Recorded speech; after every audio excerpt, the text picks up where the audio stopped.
Hey les bambins, j'espère que vous allez bien, en tout cas moi ça va nickel. On se retrouve aujourd'hui pour une vidéo sur la série A, la 20e journée. Avant d'étudier les 10 matchs que je vais vous proposer, n'hésitez pas à un commentaire, un pouce et surtout abonnez-vous. On n'est pas loin des 2000 abonnés, c'est super cool. Attaquons par le classement de la Serie A. Le premier est le Milan AC avec 43 points. Le deuxième est l'Inter de Milan avec 41. L'AS Rome suit derrière à 37 points en troisième position. Quatrième, l'Atalanta de Bergame, 36 points. Cinquième, la Juventus avec 36 points également, avec un match en retard. Sixième, la Lazio avec 34 points. Septième, Naples avec 34 points également. Et huitième, Sassuolo avec 30 points. Dans le bas du classement, 17e Cagliari, 14 points, 18e le Torino, 14 points également, 19e Parme avec 13 points et 20e et dernier Crotone avec 12. Attaquons par le Torino 17e qui reçoit la Fiorentina 12e. À domicile, le Torino, c'est 0 victoire en 9 réceptions, 5 matchs nuls et 4 défaites. 13 buts marqués, 18 encaissés, donc 2 buts par match. La Fiorentina à l'extérieur en 9 déplacements, une seule petite victoire, 2 nuls et 6 défaites, 9 buts marqués et tout de même 21 encaissés. Pour les 6 dernières confrontations directes, 3 victoires de la Fiorentina, 1 victoire du Torino et 2 matchs nuls. Pour la tendance actuelle, le Torino, c'est très compliqué. Leur dernière victoire, c'est lors de la 15e journée à Parme. De toute façon, leurs 2 seules victoires ont été à l'extérieur, donc à Parme et au Genoa lors de la 3e journée. Ils enchaînent donc depuis la 13e journée, beaucoup de matchs nuls, 5 en l'occurrence. Une seule défaite au Milan AC lors de la 17e journée et donc la victoire à Parme lors de la 15e. Concernant la Fiorentina, si on regarde leur parcours depuis la 9e journée, ils ne perdent que contre les gros bras, contre le Milan AC, l'Atalanta, la Lazio, Naples, et ils font match nul ou s'imposent contre les équipes de leur niveau. Il est tout de même à noter une victoire de prestige lors de leur 14e journée à la Juve. Pour mon pronostic, compte tenu que le Torino sur les 5 derniers matchs à domicile est sur 4 matchs nuls et une défaite, je vois le match nul entre ces deux équipes, avec un score de 1 but partout, et je vois les deux équipes marquées. Continuons avec Bologne 13e qui reçoit le Milan AC 1er. Bologne à domicile, c'est 4 victoires en 9 matchs, 2 nuls et 3 défaites, 17 buts marqués, 17 encaissés. Le Milan AC à l'extérieur en 9 déplacements, c'est 8 victoires et 1 petit nul, 0 défaites, 19 buts marqués et seulement 7 encaissés. Sur les confrontations directes, sur les 6 derniers matchs, 5 victoires du Milan AC et 1 match nul lors de la saison 2018. Pour la tendance actuelle, pour Bologne, entre la 12e et la 16e journée, ils avaient enchaîné 5 matchs nuls consécutifs. Et depuis 3 matchs, ils se sont inclinés à la Juve et au Genoa et ont battu le Hellas Vérone lors de leur dernier match à domicile. Quant au Milan AC, ils sortent de 2 défaites contre l'Inter et l'Atalanta, que ce soit en coupe ou en championnat. Pour ce match, ils risquent d'être privés d'Ibrahimovic, expulsé en Coupe d'Italie contre l'Inter. Je pronostiquerai une victoire du Milan AC 2-1 et un moins de 3,5 buts sur le match.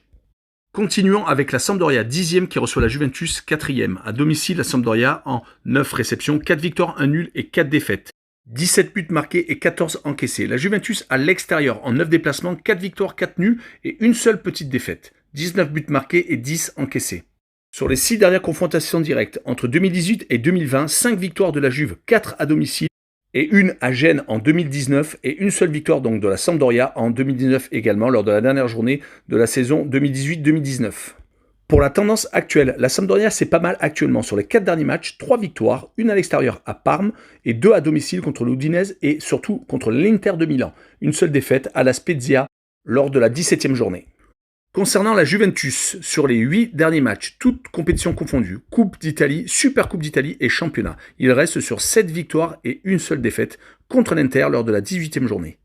Il est tout de même à noter qu'avant cette défaite à l'Inter de Milan lors de leur dernier déplacement, il restait sur 3 victoires consécutives, dont une chez le leader, le Milan AC.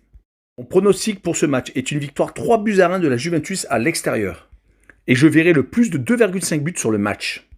Passons à l'Inter second qui reçoit Benevento 11e. À domicile, l'Inter, c'est assez solide. 9 réceptions, 7 victoires, 1 nul et 1 défaite. 25 buts marqués, quand même 13 encaissés. Benevento à l'extérieur en 9 déplacements, 4 victoires, 1 nul et 4 défaites. 12 buts marqués, 16 encaissés. Sur les confrontations directes, il n'y en a eu que 4 entre 2017 et 2020. 4 victoires de l'Inter, à chaque fois avec beaucoup de buts, surtout sur les 2 dernières rencontres où il y a eu 5-2 et 6-2.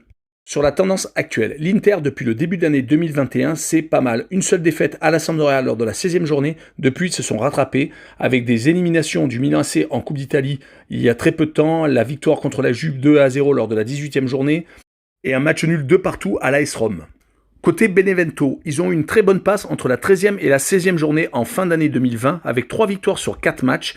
Des victoires contre l'Udinese, le Genoa et Cagliari, mais depuis 3 matchs, c'est un peu moins bien. 2 défaites contre l'Atalanta à domicile assez sévère, 4-1. Une autre défaite assez sévère chez le dernier de l'époque, le FC Crotone, 4-1 également. Ils viennent de faire match nul lors de la 19e journée, 2-2 à Benevento. Mon pronostic sera une victoire 4-1 de l'Inter. Je vois donc le plus de 3,5 buts sur le match. Poursuivons avec la Spezia 15e qui reçoit l'Udinese 14e. À domicile, la Spezia, c'est une seule petite victoire en 9 matchs, 5 défaites. L'Udinese à l'extérieur en 9 déplacements, 2 victoires, 3 nuls et 4 défaites. 2 seules confrontations directes entre ces deux équipes en 2016 en Coupe d'Italie et en 2020 en championnat, 2 victoires de la Spezia à l'extérieur. Pour la tendance actuelle, la Spezia, depuis la 16e journée où ils se sont imposés à Naples, c'est pas mal. Ils ont depuis gagné contre la Sampdoria, ils ont éliminé l'AS Rome à l'extérieur en Coupe d'Italie après prolongation. Ils ont fait match nul 0-0 au Torino et se sont inclinés de justesse lors de la dernière journée, toujours à l'AS Rome. Tandis que l'Udinese, pour retrouver une victoire, il faut remonter à la 11e journée au Torino. Depuis, ils enchaînent les matchs nuls et les défaites. Même si depuis 2 matchs, ils ont accroché l'Inter et l'Atalanta à domicile. Je vois donc une victoire de la Spezia 2-1 avec les deux équipes qui marquent. Continuons avec l'Atalanta 5e qui reçoit la Lazio 7e. À domicile, l'Atalanta en 9 réceptions, 5 victoires, 2 nuls et 2 défaites. 22 buts marqués. La Lazio à l'extérieur en 9 déplacements, c'est exactement le même bilan, 5 victoires, 2 nuls et 2 défaites. Et 16 buts marqués à l'extérieur. Pour les 6 dernières confrontations directes, 4 victoires de l'Atalanta, 1 victoire de la Lazio et 1 match nul. Sur la tendance actuelle, l'Atalanta c'est pas mal depuis 8 matchs, 6 victoires et 2 matchs nuls. Il reste sur 2 victoires contre la Lazio 3-2 en Coupe d'Italie, leur adversaire de cette journée, et une victoire au Milan AC 3-0. Pour la Lazio également, c'est assez solide depuis 6 matchs. Leur défaite à l'Atalanta vient un peu noircir le tableau, mais il restait sur 5 victoires consécutives, coupe comprise. Je vois donc une victoire de l'Atalanta 3-2, le même score qu'en Coupe d'Italie, et je vois l'Atalanta marquer plus de 1,5 buts sur le match. Continuons avec Crotone 20e qui reçoit le Genoa 16e. À domicile, Crotone, c'est un peu mieux qu'au début de saison. C'est en 9 réceptions, 3 victoires, 1 nul et 5 défaites. Le Genoa à l'extérieur, en 9 déplacements, c'est une seule petite victoire, 4 nuls et 4 défaites. Mais seulement 5 buts marqués, donc 0,5 buts par match à l'extérieur. Concernant les 6 dernières confrontations directes, de 2016 à 2020, Coupe d'Italie et championnat compris, c'est 5 victoires du Genoa et un seul match nul en 2017. Pour la tendance actuelle, Crotone à l'extérieur, c'est vraiment pas bon. Par contre, à domicile, sur les 4 dernières réceptions, 3 victoires, mais une seule défaite contre l'AS Rome. Pour le Genoa, sur les 5 derniers matchs, 2 victoires contre Cagliari et Bologne à domicile et 2 défaites à la Juventus et à Sassuolo en déplacement. Un seul match nul, mais qui a été réalisé à l'Atalanta lors de la 18e journée. Il faut noter la présence de Strootman qui a renforcé le milieu de Gênes. Je vois Crotone continuer sur sa lancée à domicile et gagner 2-1. Avec une double chance 1N.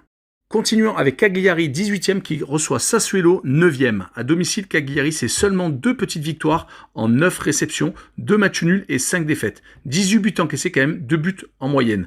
Sassuolo à l'extérieur en 10 déplacements, 5 victoires, donc la moitié du temps, 2 matchs nuls et 3 défaites. 19 buts marqués quand même, quasiment 2 par match et 17 buts encaissés. Concernant les 6 dernières confrontations directes de 2018 à 2020, c'est 5 matchs nuls entre les deux équipes et une victoire de Sassuolo à Sassuolo en 2019. Pour la tendance actuelle, c'est assez pauvre pour Cagliari qui a gagné son dernier match lors de la 7e journée à domicile contre la Sampdoria. Depuis, il reste sur 7 défaites consécutives, toutes compétitions confondues. Il reste d'ailleurs sur 3 défaites consécutives à domicile. Concernant Sassuolo, ils rentrent dans le rang. Depuis 4 matchs, ils sont sur 3 défaites Coupe d'Italie comprise et un match nul à domicile contre Parme. Ils avaient très bien commencé la saison avec beaucoup de victoires à l'extérieur, leur permettant quasiment d'occuper le poste de leader au début du championnat. Mais je les vois tout de même s'imposer 2-1 à Cagliari, avec un Drunobet Sassuolo vainqueur, donc le match nul remboursé. Le match suivant est Naples 6e qui reçoit Parme 19e. À domicile, les Napolitains en 9 réceptions, 5 victoires, 1 nul et 3 défaites. Et 25 buts marqués. À l'extérieur, Parme, en 9 déplacements, c'est une seule victoire, 3 nuls et 5 défaites, 11 buts marqués et 21 encaissés. Sur les 6 dernières confrontations directes entre 2015 et 2020, c'est 3 victoires de Naples, 2 victoires de Parme et 1 match nul en 2015. Sur la tendance actuelle, Naples reste sur 2 défaites consécutives, toutes compétitions confondues, contre le Hellas Vérone en championnat lors de la 19e journée et lors de la finale de la Supercoupe d'Italie contre la Juve. Heureusement, avant ces 2 défaites, ils avaient enchaîné 3 victoires consécutives contre la Fiorentina, Empoli en Coupe d'Italie et à l'Udinese. Concernant Parme, leur dernière victoire remonte à la 9e journée avec une victoire contre le Genoa 2-1 à l'extérieur, mais leur série actuelle sur les 8 derniers matchs, c'est 7 défaites et 1 match nul. Je verrai une victoire de Naples 3-0 et je verrai le plus de 2,5 buts sur le match.